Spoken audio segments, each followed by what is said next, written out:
Ladies and gentlemen, welcome to the BTB Movie Club podcast. My name is Ryan Malo. We hope you enjoy today's movie discussion.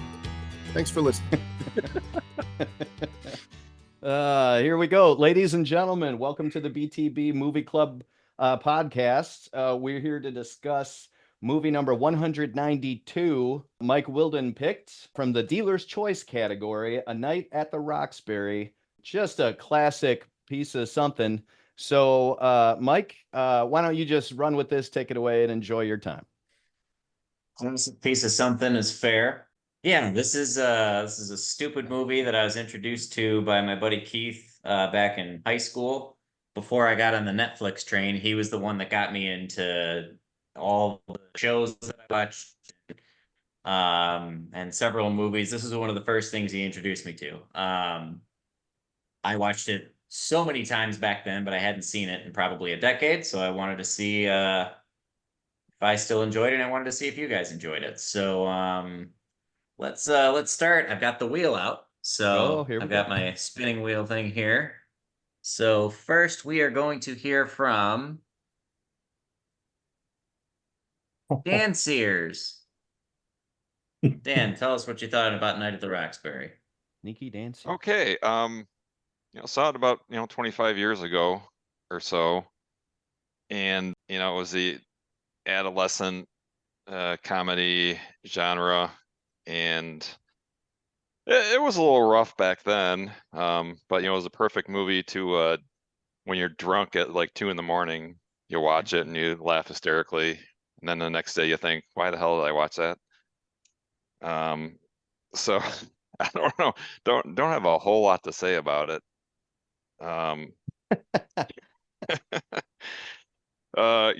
It's not much plot wise or anything like that, but one thing I will say, Will Ferrell, this is one of his first movies, so it's before, in my opinion, he became really oversaturated and obnoxious. I got real sick of him by the mid 2000s with all his dumb movies that he was coming out with. But this one, isn't too bad, because it's early on in his movie career. You can kind of tell it's before he really found his niche. Like he's still in just kind of young Saturday Night Live mode, and I don't think he knew where he wanted to go yet. So yeah, absolutely. Sorry, go ahead, Dan. Oh, he found where he wanted to go. He definitely went there. But it's a movie that it's got a lot of hot chicks who are scantily clad, so I mean that's a plus for it. I was trying to think of the other movies from Saturday Night Live skits. I came up with Coneheads, It's Pat, and most of them bombed pretty bad. Wayne's World. Oh, Wayne's yeah. World, yeah. Yeah, Wayne's World, yeah. Blues Brothers? Technically, isn't Blues Brothers? Blues Brothers. Blues Brothers. Yep. Yeah. Did they come out with a Hans and Franz movie? No. But they did come up with a Ladies Man movie, so. Oh, did they? That's They right, did. they did. And more recently, MacGruber. Mm-hmm. Yep. Superstar, too, was Molly Shannon. Superstar, yeah. Yep. Stewart Saves His Family. But yeah, I couldn't think of any others. Church Lady, I'm trying to remember if they came out with a Church Lady movie. No. Okay. But anyway, these guys said that they were in high school for 7 years, and you certainly believe it in the movie. I mean, it's a credit to all the teachers out there. Wanted to give you guys a little shout out for that. I mean, I don't think any teacher in the history of teaching could get these guys to graduate in 4 years. So,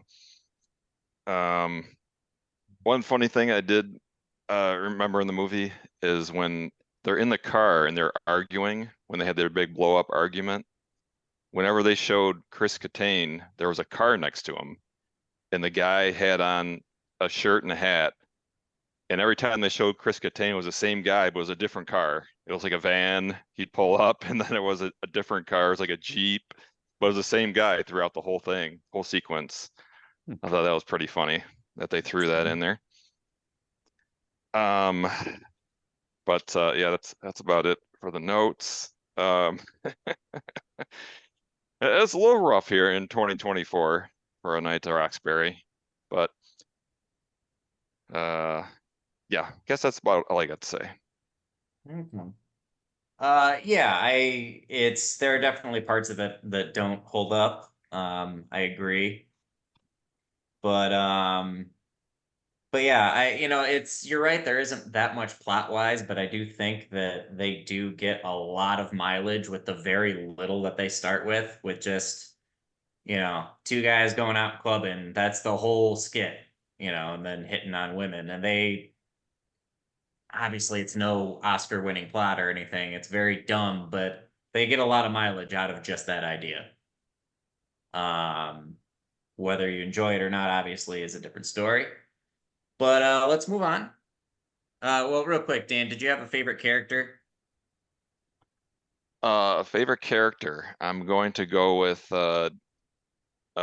policewoman. What's her name? Jennifer Coolidge. Mm. I think this was before she became the MILF, like a year or two before that. Well, there were a few people in this movie that I hadn't even thought of. I mean, they actually got some stars. I mean, Jennifer Coolidge early on. This is the on-screen debut of Ava Mendez. Michael Clark Duncan is the bouncer. Yeah, they had a few Yeah, bigger the stars priest in here. is the guy from SNL. Yeah. Mike McConley, is that his name? He's from Kids in the Hall too, isn't he? I'm not sure about that one. But is this the only time? Like, I don't believe I've ever heard Jennifer Coolidge like real voice, and she actually talked like a normal person. I didn't Right. did she change that after this movie, or is there anything more recent where she's not the MILF character? Does anybody know? I don't know. I mean, Yeah. probably she's on the White Lotus, so she was on the last two seasons of the White Lotus, and she was pretty good in But both does of she those. talk in the dingy voice like she even does in the Discover commercials or whatever she's in right now? Like, I mean, like that's her personality now. Right. Sometimes, not always. Like she's an actual character in it instead of like a prop piece or whatever. So, yeah. All right. Well, let's spin the wheel here. Who's going to be next? Let's hear from Mike Hilty. Keep going. Why did you make us watch this, Whildin? Why? Like, I don't know. You guys had a really good time with it last time. Embracing it. Yeah, thank you, Aaron. You all had a really nice time with it last time, so I don't know. Yeah. So what the hell ever. It's just funny because like most Saturday Night Live movies, they try to make something out of nothing. And this one, it's got some interesting stuff in it. It's just unfortunate. This movie is not aged well at all for a lot of different things. But Will Ferrell is still funny in it. I don't know. Like watching this again, Chris Kattan comes off as a huge asshole during this whole movie. And I feel like that tracks for him personally as well. There's a reason why he's not in anything right now because he got so far up his ass that he thought that he was hot shit. So now he's like nowhere to be found.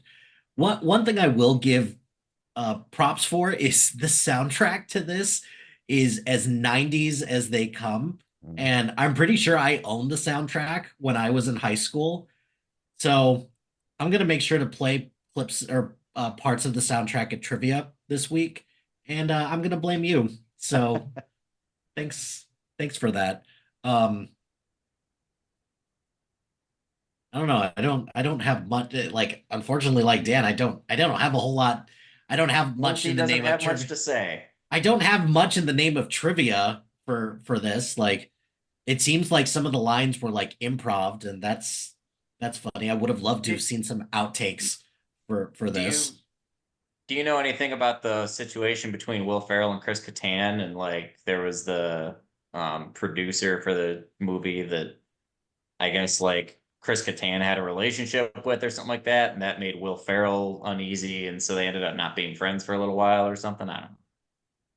I don't know. Like, there's been a bunch of people in Will Ferrell's life that he's worked with a lot that he's not friends with anymore. He's not friends with John C. Riley anymore either. So it just that sucks that stuff like that happens, because I'm sure Chris Kattan and him could have continued to make good stuff together, kind of similar to how Chris Farley and David Spade were for a while. And then,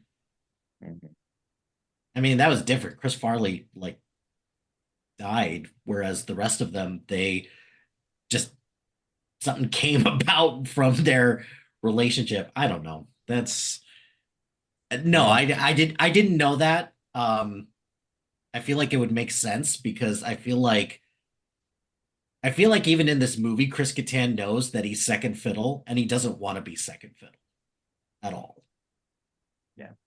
So, I mean, other than that, like you mentioned some of the cameos and clips that there are here. I did find it hilarious that Chaz Palminteri, his role in this is uncredited. It kind of makes me wonder why he wanted it to be uncredited, because he's a pretty important part of the movie. He owns the Roxbury Club, so Right. so maybe I'll do some research on that, and come back to this and see that he just wanted it uncredited because, like, whatever, like, I'm just doing this as a solid.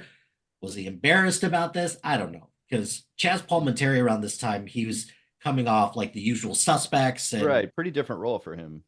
it's a very different role, Yeah. for him. Or maybe they just wanted to keep it a surprise because it's just so unexpected, kind of the same way that they kept Tom Cruise in Tropic Thunder a surprise as well. So This movie did get crushed by critics. You know, on Rotten Tomatoes, the it's audience score 11 is like, uh, yeah, it's 11% from critics, but I'm sure the audience Yeah. score is a little bit audience better. was like close to 70, I want to say 69, 71, some hovered around there. But yeah, it critics just destroyed it. I mean, With that 11, you're so brave. So Yeah. brave. well, Right.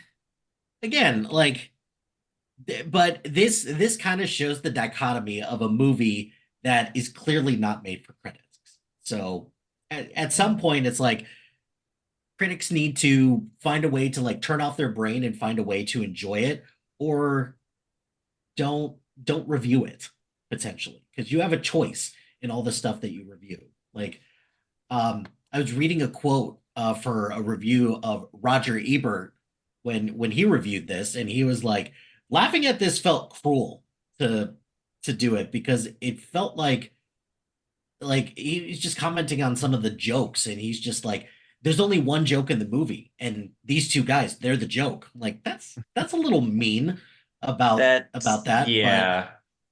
um but I don't know, like, there were a couple times that I chuckled during this. I didn't laugh as much as I used to with movies, but that's comedy. It's all subjective, and more importantly, as you grow, your comedy taste change. And I think a movie like this in high school, I probably liked at minimum, and then now it's just, I've unfortunately outgrown it. So, and that's fine. It is what it is with this. So I'm glad I watched it again, I guess. And you know, check one Yeah. that All one right. off. Fair enough. Did you have a favorite character, Hilty?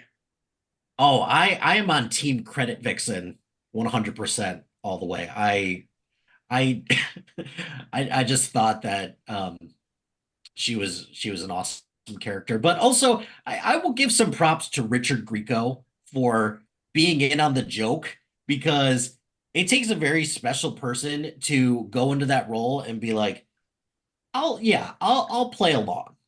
And by this time, Richard Grieco was a nobody, post 21 Jump Street. So yeah, it's good for him for doing that. And I do love that the SNL family does take care of themselves, or take care of each other, because Molly Shannon's in this, Colin Quinn, who's just an unsung hero in this as well. And I think I said Colin Farrell, but I meant Colin Quinn.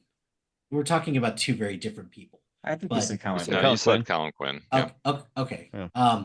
But Colin Quinn is somebody who, whenever he pops up in movies, it just kind of bums me out that he didn't make it the way that I hoped that he would. Because I always loved his delivery, especially on Weekend Update. I thought he was a bit more. He was one of the more underrated characters or underrated anchors on Weekend Update. But Hollywood, Yeah. right? Was he Right. on Remote Control on MTV? Yeah, Am I He was on remembering that MTV. correctly? that's where he Okay. started. Okay. Yep.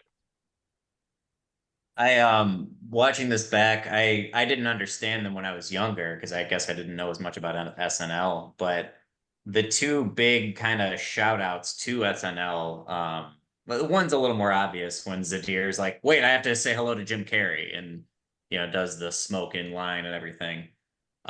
Since Jim Carrey was in that skit. But one line that I always just thought was very random, and so it always cracked me up. When I heard it this time, it made me laugh, and then I thought, wait, I think that connects.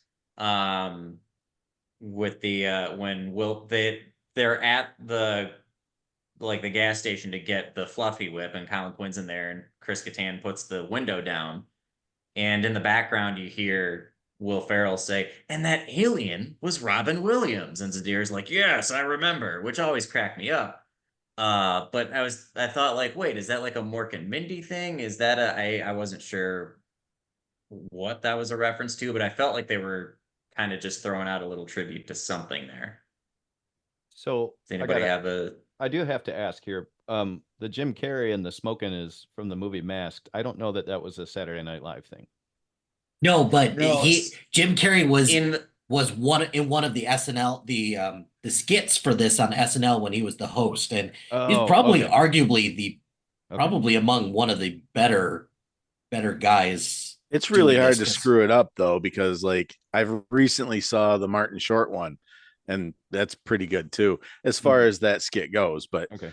yeah, I don't know if he was well, yeah, like in the very first one or if he's kind of credited with, um, being there when it started or something. But he's probably the most famous third one, I think. Anytime you look up that skit, that's usually the one that pops up. And Didn't I Tom thought I Hanks read do it? somewhere that I think Tom Hanks was in it too, did. yeah. But yeah, I think I felt like I read somewhere that he was credited as a producer or something like that, but he obviously wasn't in the movie in any way. So I don't know if it was just kind of a tribute to him or something. But anyway. All right. Well, Brian, what did you think? We just skipped the wheel. No, he did No, the you- wheel. He Oh did yeah, the you wheel. guys apparently don't like watching Brian, the wake up, wheel, Brian. so He I, did the My wheel. apologies. I disagree. My I apologies. like the wheel. I like He- the wheel. I didn't see the spin. I didn't. too busy putting sorting out comic fires. books, you couldn't Putting watch. out fires here at the house. I think Hilty's real quick. Hilty is over here going, "Ugh, why are you making us watch this, Wilden? Like it's this big thing." So I was Not like, the "All wheel. I fine, thought he that meant wasn't the about movie, the wheel. Mike. That was about the movie. You meant this piece of shit movie. I Okay.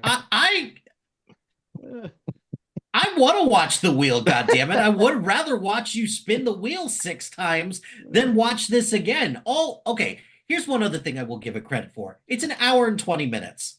Good for them Yeah. for that. Yeah. Brian, go ahead. I watched the movie from beginning to end. I did. I started watching it and I was kind of sober. Did you So pay I for got it? drunk. No, it's on Max. It was There you on go. Max. It's a free movie. I think, didn't I text that to everybody? I think so. No. Yes. You did. No, it was a bold pick, Mike, and I knew you were kind of I know it's a last stupid minute. movie. Man. Yeah, we took it for what it was for. You picked it. Eat your vegetables, whatever you want to say. I don't know. This isn't a Shut up, nerd. vegetables. This is a not No. eat your vegetables Okay. movie. This No. is I know. there's Yeah, nothing no. learned, I'm just nothing throwing stuff gained. out. Nobody will respect this This group is- I'm just throwing because we shit watched out. it. Try This it. is like eat your off-brand Skittles. Yeah. I was Not actually even hoping- close to Putting some weird vegetables. on a dessert. I was hoping on my screen that Whildin was where the arrow's pointing at.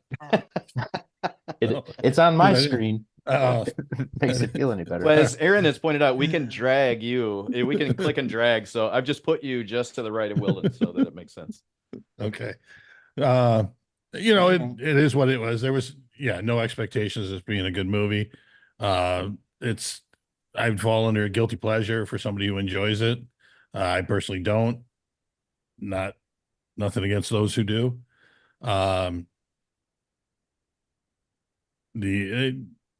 Catan, Dick older brother, or I think he was older, or whatever. Farrell, first few movies, so I thought he did well, and there needed to be boobies. I think that's what would have saved the movie. Did I almost get a spit take out of you there, man? What? Always. Hot tub, Just hot tub. every time you talk, I'm drinking, and that's a terrible idea. I don't know why I do that every time. So I think Chaz Palminteri was just embarrassed that he was in it, so that's why he didn't get credited. And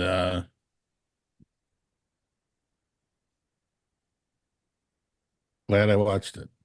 There's You guys can stop saying that. That's fine. there's an urban legend, Brian, that in the pool scene in the background there is a topless girl, Oh, because somebody said, "How did this get PG-13 when there's a topless girl in it?" So I did not watch it again to check, but I won't. But I she- won't. if you need something to do tonight, Yeah, that won't be it. Are we talking about the one that asked for a towel because she's facing the wrong way for that? no. Besides that one, there's another Okay. one somewhere. Bother asking if you had a favorite character? I did have a favorite character. The closing credits. Those were my favorite when they All started. right, It went to black, and then those credits came fair up. enough. It counts. Spin the wheel. Yeah, make sure to show the spinning wheel this time. Thank you. Hey, Okay. Ron. Are we sure it's done? Is it not going to go any farther? Aaron It's Butabi. officially blue on your name. Oh, so it automatically. All right. Yeah, bless your heart, Mike. So brave. Yeah, it's not good. We've been there. I really like the music. And I meant to write it down. I'm like, nope, I'll remember, and I don't remember. And I was just trying to look up the soundtrack. At the end, there was a song that was like redone. And I was like, why'd they redo it? It was sung by a girl, and like I said, can't remember, but it was towards the end. It was towards the very end. But up until that point, I mean, the music kept me in it. Other than that, it was pretty terrible.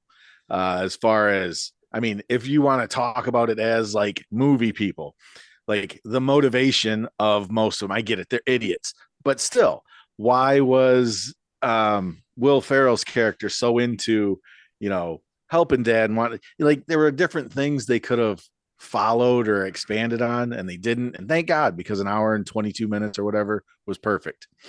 Why the dad was so rough on Chris Kattan's character. The fact that, and this was funny because I actually thought it was the guy with the winky eye from Criminal Minds, Joe Montananga. I think I'm Montana. Is it Joe Montana? Or Joe Montana? Or Joe Montana? No, well, I don't want to Montaigne say sounds right. not the one that was married to, not like the big guy who plays D&D. Joe Meglinello, not him. The old guy who's on Criminal Minds. I thought that was him as the club owner. I didn't realize that was from Brooklyn, the Brooklyn Story, or A Bronx Tale. A Bronx Tale, Brooklyn Story, close enough. Taiwanese. There's one person here who gets that. But yeah, so that was kind of when you guys just mentioned it. I looked it up and I was like, holy shit, it wasn't Joe. So real quick, Aaron, Yeah. funny you say that because I read a little story about Will Ferrell where he snuck into a theater to watch this when it first came out, and he heard a kid in front of him say, "Hey, look at the tall one. He's got a lazy eye." And he was like, "I don't have a lazy eye," but I wanted to correct the kid, but I just sat there in silence instead. Yeah. Well, and So somebody but accused Will Ferrell of it too. Go ahead. yeah, I mean, I didn't notice it with Will Ferrell, but um, the cast other than that, I liked. You guys already talked about Colin Quinn, who does still do fairly well, I believe, in like stand up and stuff. He's not, totally out of it. I think he makes a pretty good living. But yeah, could he been in? He finds his way into Adam Sandler movies, doesn't he? I want to say that's where I kind of think he does okay. Adam Sandler keeps his orbit pretty tight. He usually doesn't veer too far off from his normal crew. So, right, Colin Quinn's part of that, right? Yeah, if Colin Quinn's part of that, then yeah. Well, I know he's in all the ones on the island where they're playing basketball. Summer, where they're He's in Grown Ups. Grown Ups, yeah, where they play basketball, and he's the evil city kids that have always been there, and against Adam Sandler's. I guess Adam Sandler's the only one who moved away. Anyway, I'm talking about the wrong movie again. It's kind of my thing. Richard Grieco, I thought they got him because they couldn't get Johnny Depp. It should have been Johnny Depp kind of thing. And then they mentioned him. Mm-hmm. Yeah. Oh yeah. I don't think they were subtle about it either. I think they were like, you need this paycheck as much as we need you. That was fine. Like ridiculous how they got him, to get him in the nightclub and then to be in the wedding and stuff like that, because he was trying to avoid a lawsuit for a race car he's not supposed to have on the streets. It was just silliness, stupidity, and buffoonery, and not at its best. I think we kind of all agree with that. But good cast. So it has been watched. I won't say I'm glad I watched it. I won't say it's checked off my bucket list. I didn't know that I didn't want to watch it. So I guess that's a new thing I know. Okay. Did you have a favorite character? Yeah, and I had to look him up when you started that. Lachlan Monroe, the Craig. He's another one that when you guys started talking about Colin Quinn, whatever happened, I kind of like him when he's in movies, and I think he's been in like an episode of Hawaii Five-0 and an episode of NCIS, and I like him when he shows up. And I thought, just ridiculous that he steps in and marries the girl. I've always loved you. Everything about it was ridiculous. The one good thing I can say is my wife was sitting in the kitchen and, she had heard, she was listening. Yeah. I said sitting in the kitchen. She wasn't, making me a sandwich. Brian's views do not necessarily reflect those of everybody in the group. Yeah. Everybody knows that. It's not bad to repeat it every now and then. But during the wedding, when Chris Kattan came out with the boombox, and like I don't know, she just sensed a change. And the movie that we went to that was our first date was Say Anything. So she came out and no, it was The Cutting Edge. I like Say Anything. You're right. Brian knew it better than I did. I like Say Anything. It was The Cutting Edge, which was way later. That's not the same actor. That's great. I watch it a lot. It doesn't have to be the same actor. It's the same feeling. It's okay. But yeah. So anyway, when that came on, I don't know if she sensed a change or whatever, but she came out and actually sat down and watched the end of the movie with me. After walking by and saying things like, "Is it as bad as it sounds?" and stuff like that. So, and me agreeing every time she walked by. So yeah, first date that we went on was The Cutting Edge, not Say Anything. Say Anything, I was still in high school. Well, when we went on our first date, I was still in high school too. So anyway, Mike, there you go, down my memory lane. Fair enough. All right, let's hear from Tim Larson. Yeah. Am I the only one that had never seen this before? I never seen it. Never. Okay. I had Me never either. seen it. So there was no nostalgia for me at all, and I think that just added to me going, this is just not my thing. Like I didn't laugh once. I didn't even chuckle. I had nothing for this, with one exception. I did think it was kind of funny when they got into the Roxbury and Will Ferrell lost his shit, and Chris Kattan said, "Hey, calm down," and he said, "What's up?" to a girl, and then counted to three before it said, "What's up?" again. That one, I think I may have grinned a little, but I just this was so bad. Um, and it's kind of, maybe it's a me thing, but Dan alluded to this, Will Ferrell getting to the point where he didn't like Will Ferrell movies. A lot of, at this time, 90s and 2000s, comedic actors fell into this trap, and Adam Sandler is the biggest example of it. And it bothers me how many movies so many of these actors and actresses have done on silliness where it wears off. It wears off quickly for me. Um, and I'll give you a list of them. Like Adam Sandler, I don't think Bill Murray is as funny as Bill Murray thinks he is. He's great in several movies, and then other times I'm like, you're doing a inside joke that I just don't get. And I'm this sacrilege, I know, but I put Dan Aykroyd in that category too. But like Melissa McCarthy, even when she came out, was fantastic. And then after a couple movies, I'm like, I've already seen this. I don't need this anymore. And so even Mike Myers, who had a great run with lots of movies, puts out The Love Guru. It's like somebody needs to stop them. And I think I'm gonna go back to Hilty's comment back from your last movie, Mike, Winnie the Pooh, Blood and Honey. Like Oh, That no, no, wasn't no, the no, no, last no! movie. He had Kill Bill. How dare Oh, you I'm Thank sorry. you. I'm say sorry. that? Your last bad I will, movie. I meant your last bad movie is what I meant to I say. will gladly come to his defense But for no, that. no. I meant Blood and Honey, where Hilty said it's our fault for watching it, right? This movie cost 17 million and made 30 million. This was a money-making movie. And so there is a transfer, especially from Saturday Night Live, for the public going, yeah, I'll watch him in a movie.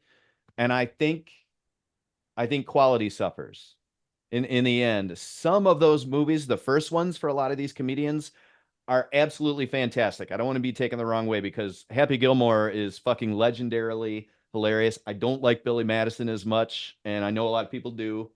Um, but like, here's an example: Blades of Glory. I didn't even watch it at that point. I was kind of, I've had my fill of Will Ferrell. That movie cost 61 million to make and made 145 million gross.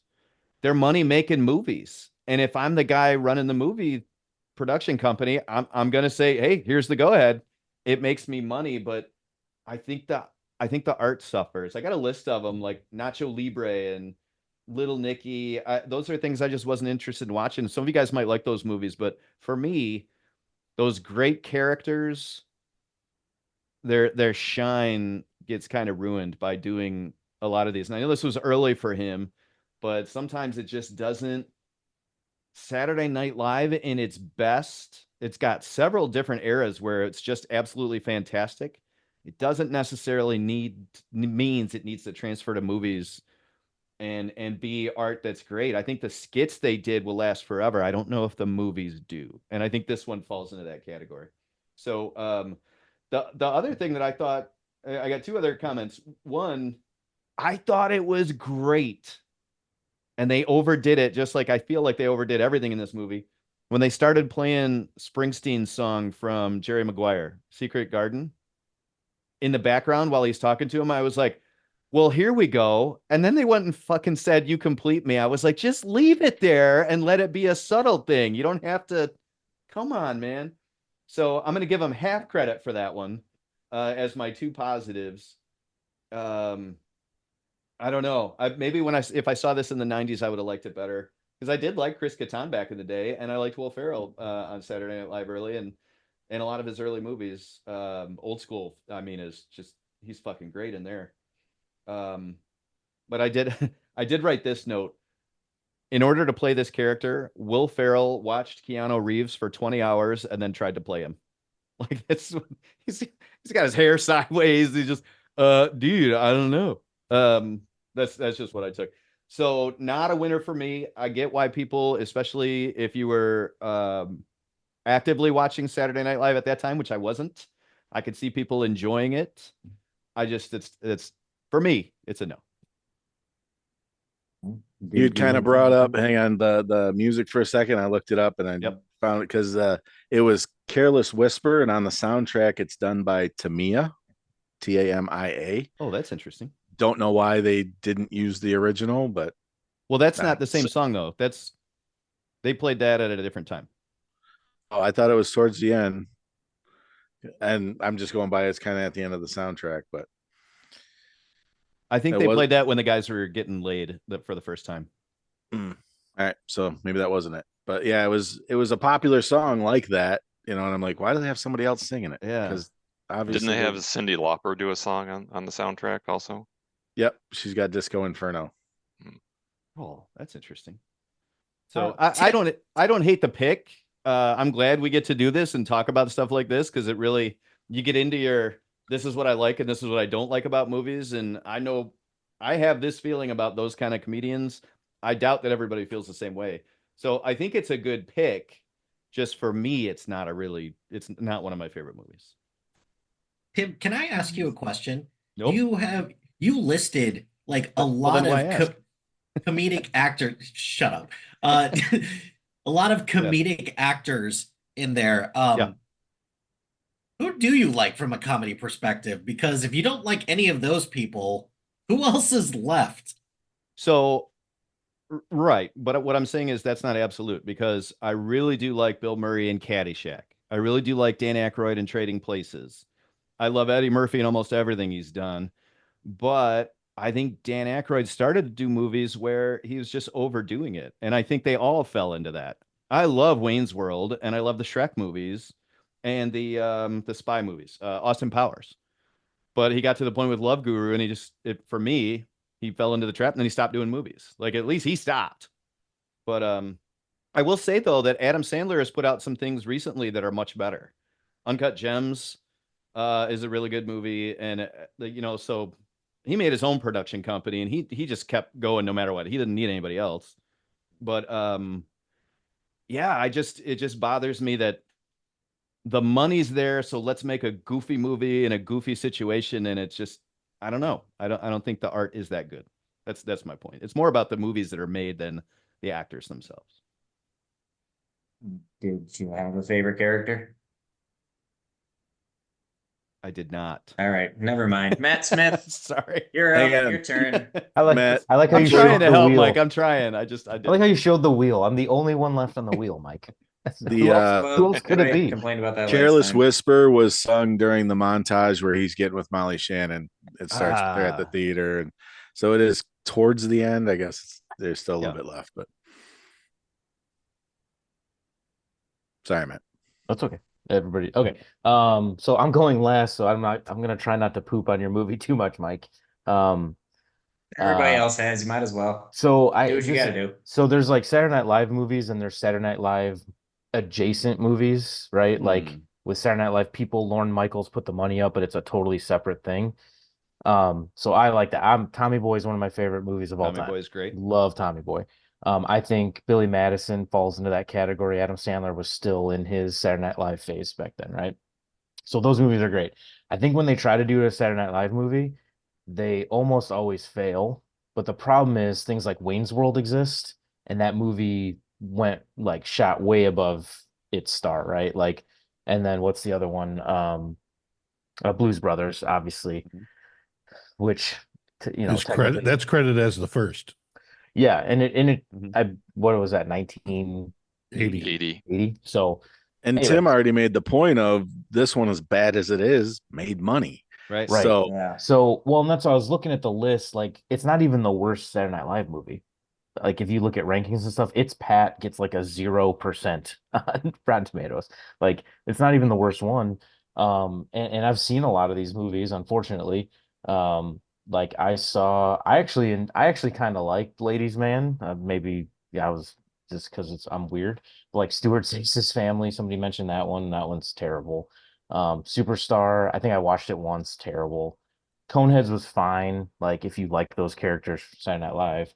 But like I said, other than Wayne's World and Blues Brothers, it's really hard to like take a 2 minute skit and turn it into a full length movie that people are gonna like, right?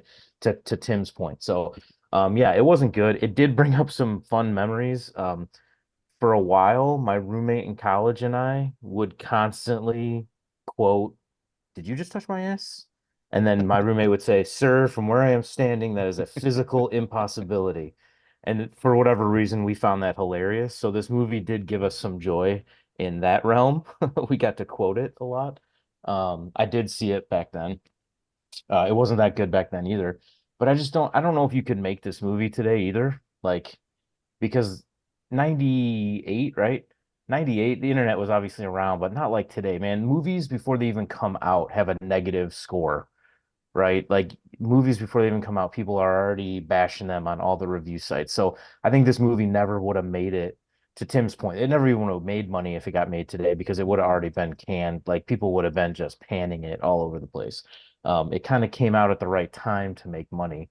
And again, I think it's that star power Let me thing, ask you a right? question though. Yeah. We know this is early for Will Ferrell. What about Chris Kattan or Kattan, however you pronounce his name? Before this, he was in no movies. He was in some TV. Yeah. So maybe it would have made money anyway, just because of the characters. I mean, that's how it makes money in the first Yeah, place. maybe. And It but ain't I the think plot. right. I think if they no, made but it, if they Matt, are made you it, kind of saying people would have went to the theater on that opening weekend and all came out of the theater and been like, "Holy shit, this is right, garbage," but they already paid their $12. right, You right. know, Yeah, where nowadays it would have been stopped before anybody went to see yeah. it. Nobody would have even seen it, or they would have had to get Jim Carrey, Tom Hanks, who the other one, Martin Short, you said did this once. Like they would have had to get all those cameos to even make it worth it. So yeah, it's not great. It's got a couple funny lines. Chris Kattan, the best movie he ever was in was Undercover Brother by Yeah. no, it's not even a contest. He made like Corky Romano. Remember that movie? Corky Oh yeah. Romano. Yeah. He was in and then he's done a bunch of voiceover stuff too. So his career did not take off. So that's probably why he's pissed at Will Ferrell. But um yeah, and Will Ferrell early career, Saturday Night Live still going, and he made some really good stuff. But to Tim's point, man, I think they went with the volume, right? The quantity over quality, which is sort of like the Saturday Night Live thing to do, right? We're just gonna throw a bunch of stuff out there, and if you like one of them, we've succeeded. So, yeah, I it's fine. Like for the time era, it was a stupid, like hour and 20 minute throw it on in the background thing. I would not watch it again if I didn't have to. But yeah, so whatever, man. It is what it is. Like it's not the worst movie ever made. So you got that going for you. Well, to continue the conversation about like those actors making the bill and having it make movie, it really says something about the, how can I put this? Like the pop culture status of SNL. Like when SNL is doing really well, those stars are giant stars. And probably the volume thing that Matt's talking about is agents going, "Hey, cash it in now because Yeah. it's not going to last." Well, and You're like, you this don't was know the it's going to last, so cash it in. right. This was the Right. tail end of that 90s SNL run too, right? If you think Yeah. about those casts when they had Sandler, Farley, Spade, Tim Meadows, the guy who Gary, what's his name that got shot or whatever? Norm Macdonald. Sorry, I don't think that's who you meant, but that's just the name that Mhm. popped in my head. The guy who was Troy McClure in The Simpsons. Phil Hartman. Phil Hartman. Phil Hartman. Hartman. That's Gary. who Tim Phil was trying Hartman. to say Thank too. you. Sorry. Like That Like, was how what dare you call him Gary? I don't know. I called him Troy McClure. So, but That is an accurate statement, though. Gary is just nowhere in the realm. man, Hilty's fired up about stuff Oops. today. Hilty got muted again somehow. I don't know how that happened. Weird. Anyway, so Shut this up, was the nerd. Spacebar. Yeah, This- shut up, nerd.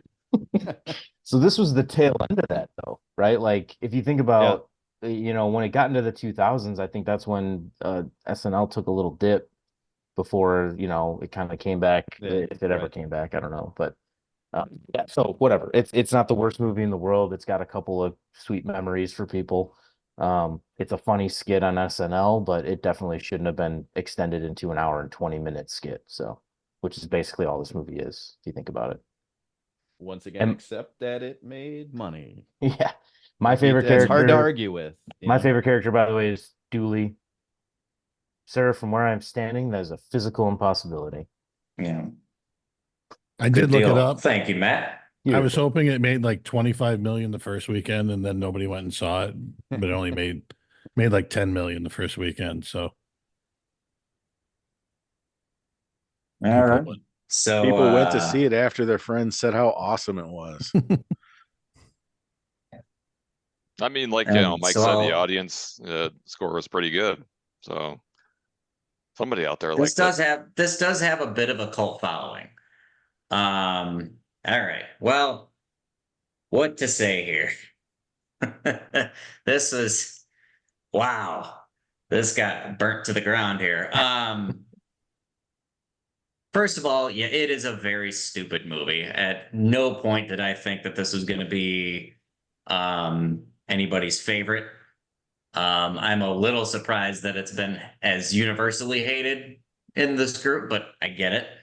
I think part of it for me is definitely nostalgia. I was a teenager, when I was introduced to this movie. And, that was the kind of dumb teenage humor at that time that this fit right in. So I think if anybody was paying to go to see see this in the theater and then was telling their friends go see it, it's probably people my age. I didn't see it in the theater. I saw it on DVD, but regardless, that's probably what it was. And it's, you said quantity over quality, Matt, just as far as SNL movies. I think this movie itself kind of has a sense about that. Because they are firing jokes at you. I mean, every 30 seconds they're firing a joke. A lot of them don't hit. That is true. More of them probably hit for me. Well, I know more of them hit for me than they hit with you guys. But yeah, going back and watching this, there were a couple of times where I was like, "Ooh, boy, that was a little rough," and it was very clear that this did not age very well. Dan, like you said, couldn't be made today as a fresh movie. And if I had seen this for the first time today, I probably would be somewhere in the camp where you guys were. But for me, it's a nostalgia thing, and I'd seen it so many times that I've picked out a lot of the little minutia of just fun like when Emily's first talking to Steve and Doug's throwing the flowers in the background into the van, and that kind of physical humor and just sometimes just sounds like that crack me up. That's part of the joy of the go ahead and shut up nerd me here, but joy of the Simpsons whenever Homer Simpson gets hurt. Sometimes it's just the sound effect of something that gets me. But I don't know. I enjoyed watching this back. I didn't enjoy it as much as I did when I was younger, but I liked it. But again, I was picking out a lot of the little things because I knew this movie pretty well. I could probably recite a lot of this movie. And I'm probably in the cult of the cult following. How old were But you when you saw it, Mike? I was in high school. I don't know exactly how old, So but 14 to 18, somewhere in there, 15 to somewhere 18. around there, yeah. So hang on just a second, Mike. That brings up an interesting point because you picked Ferris Bueller, and I remember watching Ferris Bueller when I was in like 9th grade or something like that. And Ferris Bueller was an absolute hero. Like, this guy, I fucking love this guy. And we watched this movie as adults and we're like, he's an asshole. Like, he doesn't care about his friends. He doesn't care that his friend's car gets ruined. He doesn't. His He parents. Like, disrespects what a teachers. dick! Yeah, he disrespects his teachers. It's terrible. And I wonder if it's not something to do with that. Like Yeah. those guys were never a lot older than me. I So just saw a meme that I totally Oh. agree with. It said, "At my age now, I identify less with the Breakfast Club and more with Carl the janitor." yeah, yeah. Right. I'd want to point this out too. This movie was pretty popular for people my age back then. I had a girlfriend that brought me. I graduated in 2006, but I went to prom in 2007 because I was dating a girl that was graduating that year, and the theme for that prom was A Night at the Roxbury. Like it was popular for our age group. Yeah. Again, I think maybe if I had watched it for the first time, I'm sure I wouldn't have enjoyed it as much as I did having watched it so much in my childhood. It was a very nostalgic thing. But kind of like you guys were quoting Major League, when we picked that, and you guys are just throwing quotes back and forth. I have a few friends that I could do that with this movie. I know it's a stupid movie. I know the plot doesn't really fit in all that, but I don't know. I watched it enough times that I've every ounce of humor that you can squeeze out of it, I've been able to squeeze out of it, and I was able to enjoy it this time too. Um, I it's fun hearing the first timers watch this and go, no. Yeah. I'm not going to apologize for this like I did with Winnie the Pooh. So this whole like making you guys watch this, hey, it's a movie group. You had to watch the movie. So hey. But yeah, still sorry about Winnie the Pooh Blood Money. So yeah, I let me see if I had any notes because most of them were just quotes from the movie and nobody really wants to hear those. So the only part I am going to throw out, the part that consistently made me laugh every time I watched it back then and now was when Will Ferrell's given his wedding vows and just said, "Yeah, I saw you outside the store, and then we went on some dates, and you let me have sex with you." And everybody's kind of quiet, and there's just a pause, and he goes, "Oh, I'm done." Like that was pretty good. I enjoyed that a lot, and even just thinking about it afterwards, I was like, "Oh yeah, that was fun." But like if you were, that's at the end of the movie. If you guys are watching this whole movie and thinking like, "Oh, this really sucks," you're not going to be prepared for, "Oh, this is going to be a good," So it's hard for me to sell that joke. Yeah, I don't know. Thanks for watching it. Sorry you guys didn't like it as much as I did, either this time or when I was a kid. I knew you wouldn't like it as much as when I was a kid, but yeah, sorry it was such a lousy experience for you guys. Again, I like the conversation around it more than I liked watching the movie for sure. And like Hilty, you do a podcast for TV shows. I mean, one conversation about the eras of Saturday Night Live and the movies that came from it would be a really interesting story to do. I mean, that's not what we're here to talk about today, but this does bring that up though. And I like thinking and talking about that. I haven't been as religious a Saturday Night Live person as a lot of other people, but it's an important show, and it's brought up a lot of things in pop culture that are a lot of movies come from it. So they did better than I did in my life. Agreed. That's also point. I should also point out that this time I watched this at about 1 a.m. because I couldn't get to sleep, so maybe I was a little slap happy. I don't know, but yeah, all right. I'm gonna wrap any thoughts I have on Night at the Roxbury. All right.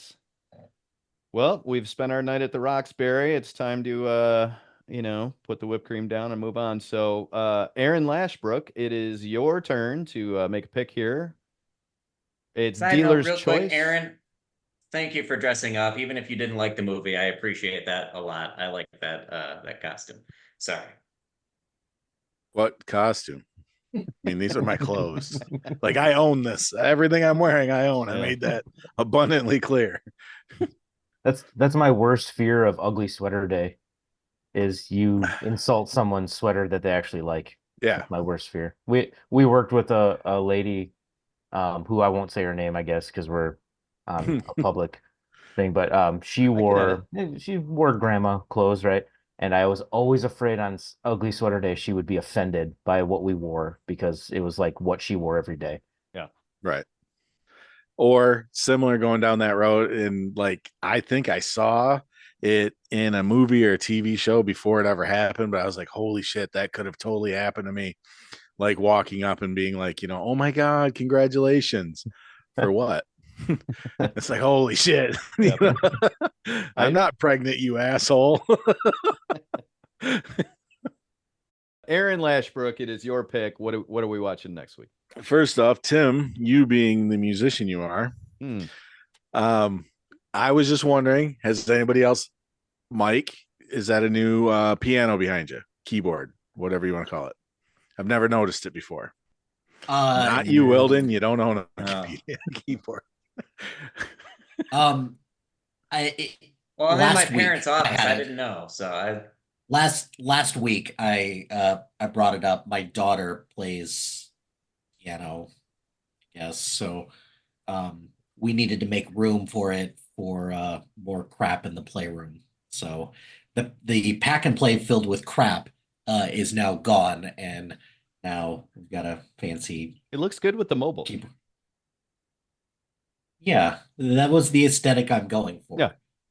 So I was just wondering, Tim, have you noticed it throughout the podcast that it's been there through the? After I had to leave because of losing power and I came back on, we actually all talked about this. We were just really drunk. The piano being behind him? Yep. Shit. That's why I'm drinking beer. I got way too fucked up these last 2 weeks. I mean, way too fucked up. So do we? It's got I'm wondering, can you tell? Because I'm not a musician. Like, I'm watching the keys light up. Obviously, it's like to train to play a song. Like, can you tell what song is playing in the background? I'm being 100% legit. Like, oh, no. Have you looked at that at all or noticed it? Or like, it's caught my eye a couple times when people are talking. I'm kind of watching the keys that are being played, and I was just like, is that a song anybody would know? Or is it? I don't know. That's in order to have any chance at that, I'd have to have more of a up top view. And even then that would be shaky. Okay. You can't tell it's playing We Didn't Start the Fire right now back here, or okay, that was going to be my guess, but yeah. I didn't want to say it then. Should have taken I guess. totally killed that in karaoke, just so you know. Nice. It looks like hot cross buns to me, but okay. Oh no, there's obviously chords and stuff because there's 4 or 5 going at a time in different hands. Got to plug it in. Okay. Chords, plug in. Yep, I got it. Man, sorry. That was good. That could have been in the night at the Roxbury. Yeah. Yeah. Give me that. I probably could have. Which I didn't need, but I thought it was cute.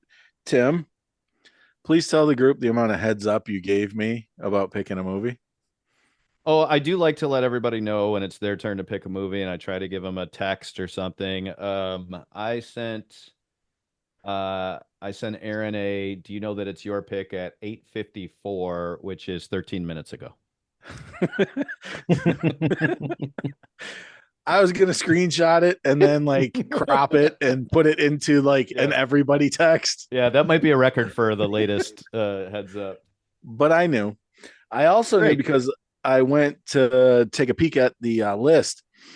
Why'd you delete the alphabetical order list? I didn't delete anything.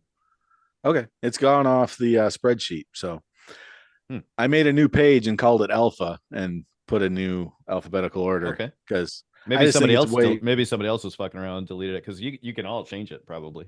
Right? Yeah, I think everybody has editing rights. So I just thought, Hilty, what did you do? Aaron has changed the scores on his movies to make his total be higher. I have not changed the scores. It's not a contest. It's not a contest. I've put in subtle sub notes. But anyway, so So the movie we're gonna watch, it's not on the list.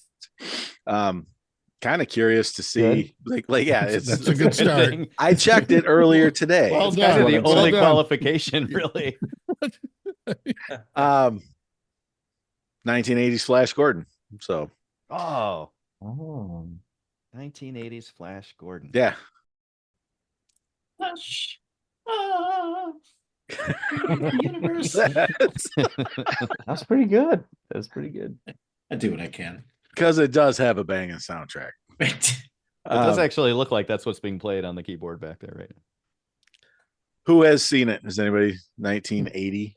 It's been Flash a Gordon. long time. I probably saw it Okay. on TV at some point. I See. don't remember. So for it very everybody, well, it's but worth I a have seen second it. watch at least. I believe. All right. Ladies and gentlemen, the movie is Flash Gordon. We'll see you next week.